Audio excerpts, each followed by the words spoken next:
Now we will hear people who are opposed. We're inviting public to speak, and it's people who would like to speak against the application. Each person has 10 minutes to speak. The city clerk has a stopwatch, and we'll give, I think, at the minute mark, or around the minute mark, we'll let you know when you have a minute left. So first up, we have with us Charles LeBlanc. So Charles, if you'd like to come to the podium, you can bring DOG, I guess. He wants to come with you. Oh, he's caught up in his leash. Welcome, and if you could just introduce yourself, that would be great. Thank you. Yeah, my name is Charles LeBlanc. I live at 145 West Walnut Street.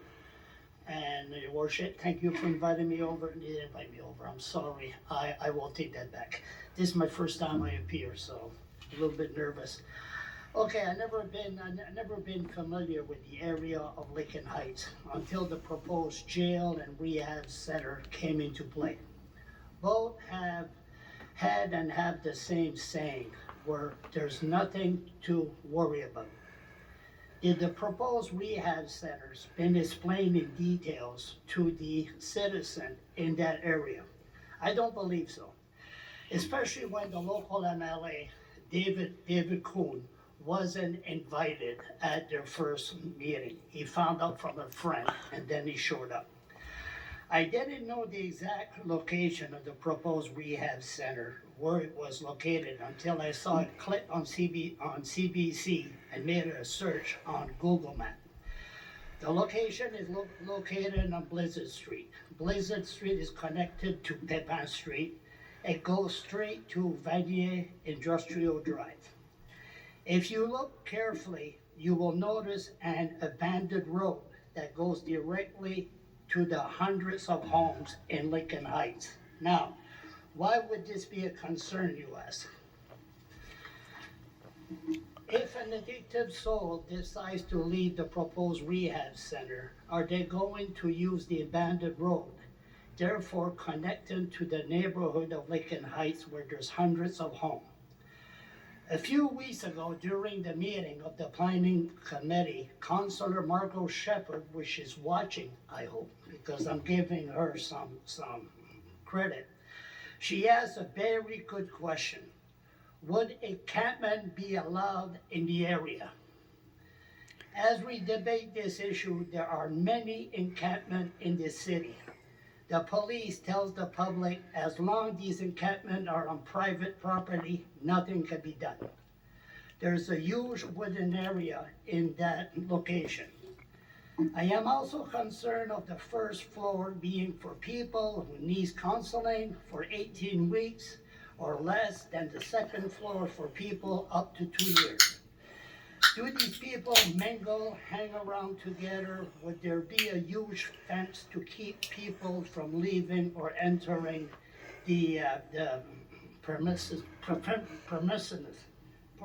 EOG, stop talking. I truly understand this is $1 million industry. Some people are going to make lots of money from this proposed project. You can tell by these fancy lawyers, papers, or engineer, which I got here, these people mean business. I am very surprised that the John Howard Society is involved in this rehab or drug industry. I always believe the John Howard Society help people adjust to society after leaving the prison system. Times has changed, I guess. Here in downtown Fredericton is chaos. The last 72 hours has been very stressful to our first responders. Would a rehab center help the situation? I doubt it. I would say 90% of the people on the street would refuse the help. And I see it every single day with my own eyes. We need to connect the dots. We need a plan in place that includes the federal, provincial, and municipal government together. With the huge amount of substance abuse, we need hearings from all levels of government. And how much money all three levels of government are going to invest, present and in the future. Once again, this is the reason I am very concerned the local provincial MLA, David Kuhn, wasn't invited to first meeting. How much money is the provincial government is going to invest in this project?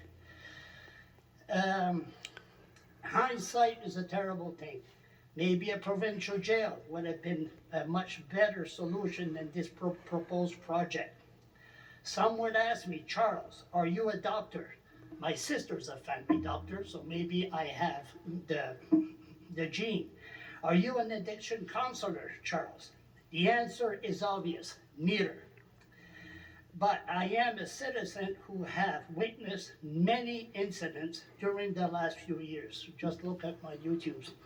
Sorry, I just put that on my ADHD ad. This is the reason I'm here tonight. A few people around the table might come out with stories. They have lost loved ones, or they know people who lost a loved one to substance abuse. We shouldn't and must not let emotion decide the fate of this project. In the past, they always say, this is a good plan.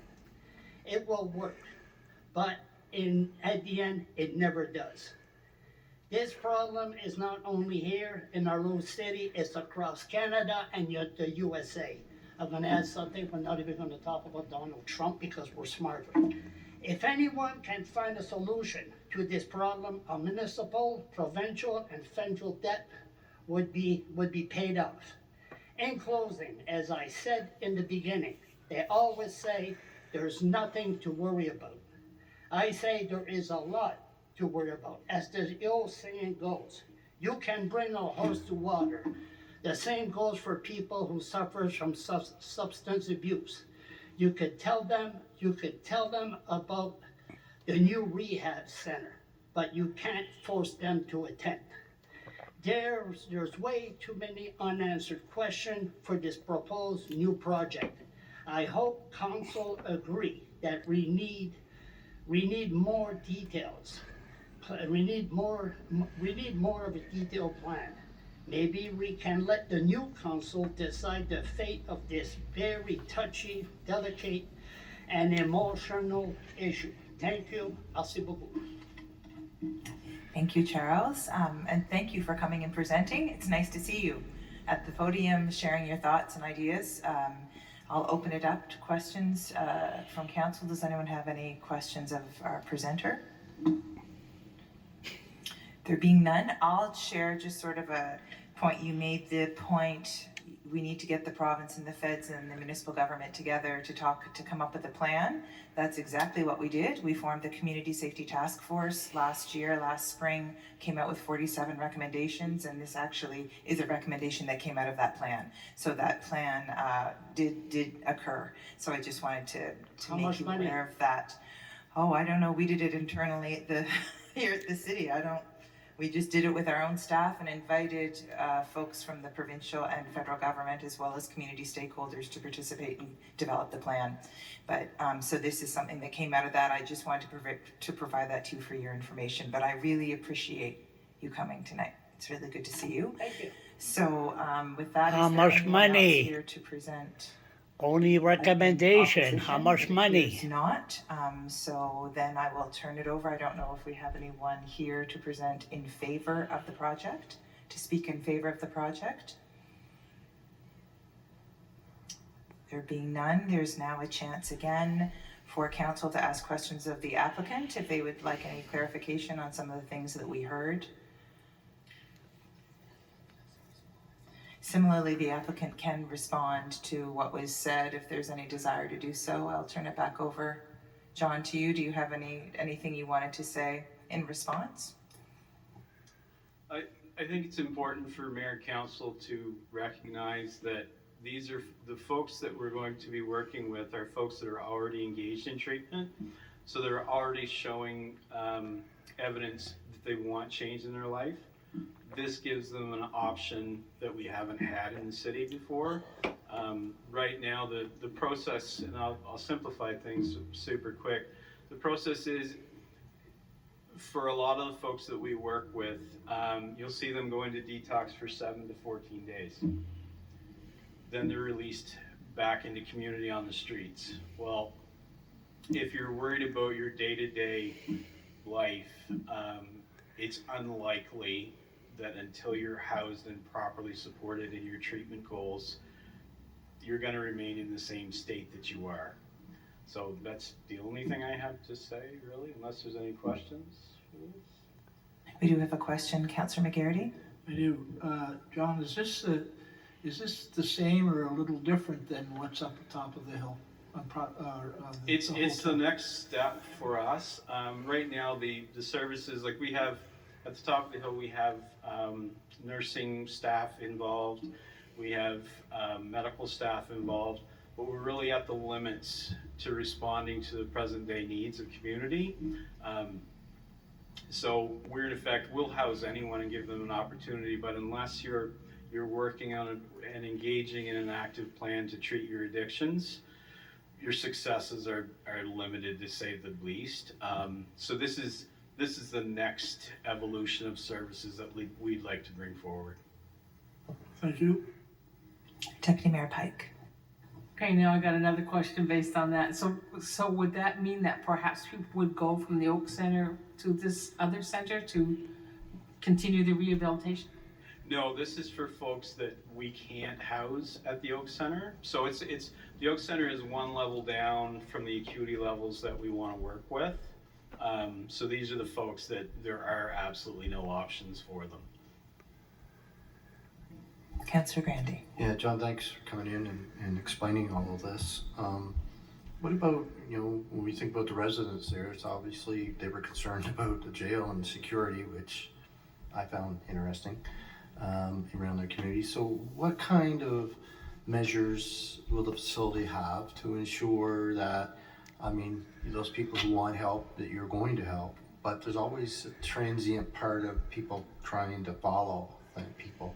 Are you going to have security, you're going to have fencing, or you're going to have some kind of barrier system or what to help, with the community to feel safe, I guess, or that you're addressing the fact that, it's a known facility for drug rehabilitation, but you're making sure, I expect I'm going to hear the answer I want to know, because a family member of mine, we went to Toronto at a facility, and it was put right inside of a community, and it was very well done and very secured, and everything. So maybe you can touch on a bit of that so we can understand what you're going to do to facilitate sort of this around the safety of the neighborhood. Thanks. Sure. So I guess the first thing is we will have security on site 24/7.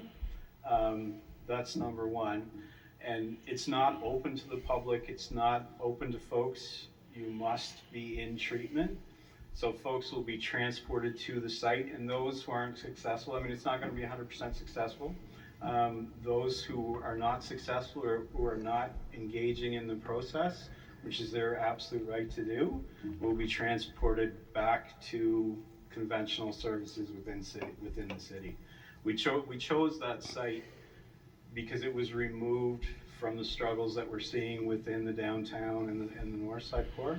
So it was by design that we did that. So yeah, and I fully understand that. So they basically won't be released right out the door and in that community. No. I think that's a worry. Yeah, no, and for sure. No, transportation will be provided. And if it's not right for them at the moment, that's great, that's fine. We won't shut the door off to them forever. Once they go back into conventional treatment services within the city through Horizon, we'll bring them back. Okay, thank you for the explanation, appreciate it. Any other questions of the applicant? There being none, thank you very much for coming in. Thank you. Thank you. And we will now close the public hearing, and this is an opportunity for council to ask questions of staff, if there are any questions.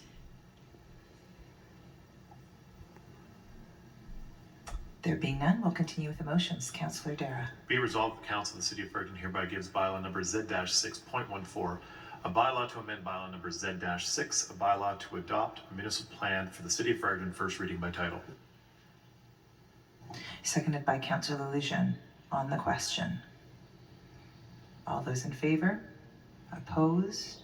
Motion's carried. Continue, please. Be it resolved that the Council of the City of Fredericton hereby gives